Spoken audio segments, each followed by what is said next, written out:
አብርሃም ያልተጠበቀ እጅግ በጣም ትልቅ ክህደት ፈጸመ። እንግዲህ በሌላ ቦታ አንድ የተለቀቀ ቪዲዮ አለ። አብርሃም ሄርሜላ ያረገዘችው ልጅ እንጂ ሩታ ያረገዘችው ልጅ የኔ አይደለም፣ እኔና አንቺ ከተለያየን ይሄን ያህል ወር ሆኖናል፣ አንቺ ያረገሽው ደግሞ የዚህ ቀን ነው፣ በአንድ ቀን እርግዝና ሊፈጠር አይችልም በማለት እንግዲህ ክህደቱን በይፋ አሳውጇል።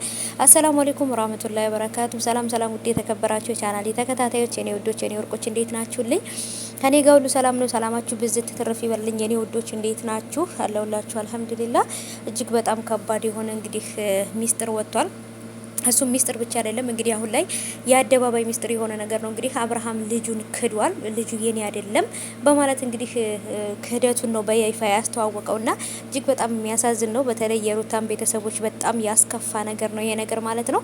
ሩታ ያረገዘችው ልጁ የአብርሃም እንደሆነና የሄርሜላ ልጅ ደግሞ ከሌላ ያመጣችው ልጅ ዲቃላ እንደሆነ እያወቀ ግን ደግሞ ሩታን የጎዳ መስሎት ራሱን አዋርዷል ብዬ ነው ማስበው። ምክንያቱም የገዛ ልጁን ከመካድ በላይ መዋረድ ከዚህ በላይ የለምና ከሷ ጋር ያደረገው ነገር ያውቃል።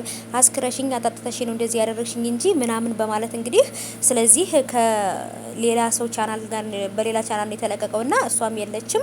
ይሄን ቪዲዮ ታየዋለች። ልጁ የኔ አይደለም፣ ስለዚህ በዚህ ልጅ ምክንያት እየመጣች እንድጨቀጭቀኝ አልፈልግም። ሉልን ከሆነ የሚፈልገው ነገር አድርግለታለሁ። ሁለተኛ ያረገዘችው ልጅ ግን የኔ አይደለም፣ አይመለከተኝም በማለት እንግዲህ እጅግ በጣም የሚያስደነግጥ ነገር ተናግሯል። ይሄ ማለት እንግዲህ ከዚህ በፊት ሄርሜላ ጋር ባለችበት ጊዜ ጠርቷት እርግዝናሽ እውነት ከሆነ ልጁ የኔ ስለሆነ ኃላፊነት ያለብኝ ችግር የለውም አምኜ እቀበላለሁ፣ የሚያስፈልግሽ ነገር አደርግልሻለሁ ብሏት ነበረ።